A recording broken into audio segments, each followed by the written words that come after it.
Доктор Румена Бужаровска, професорка по американска книжевност на Филолошкиот факултет Блажа Коневски, од неодамна и добитничка на престижна награда што ја доделува Американско здружение. Јулија Велковска објаснува за какво признание се работи. Лилица, ти благодарам. Американското здружение за далечинска настава со седиште во Бостон, Масачусетс, на Бужаровска и додели златна награда за извонредни достигнувања во далечинска настава по предметот регионални идентитети на Балканот и во САД. Што ја мотивирало за еден ваков проект? Соработката со Стивен Фолк, вонреден професор по историја на Универзитетот Отава во сојузната држава Канзас. Наставата се одвивала меѓу студенти од катедрата за англиски јазик во Скопје и студенти на Фолк, кои се од САД. Преку Скајп разговаравме со Бужаровска и председателката на Американското здружение Джени Джоплинг.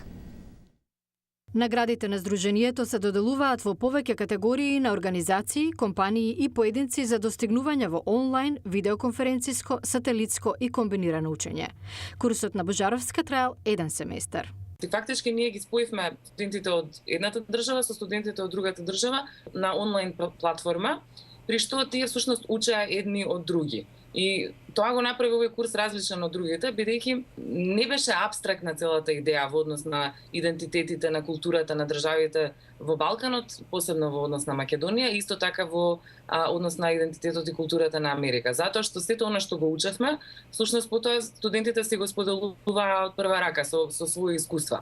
Иако електронската училница била нов концепт за македонските студенти и имало известни предизвици, Бужаровска смета дека резултатот е видлив токму во одлуката катедрата за англиски јазик и книжевност од наредната година да отвори модул по американски студии. Се надевам дека во иднина ќе продолжиме со оваа соработка, таа е за нас многу добра.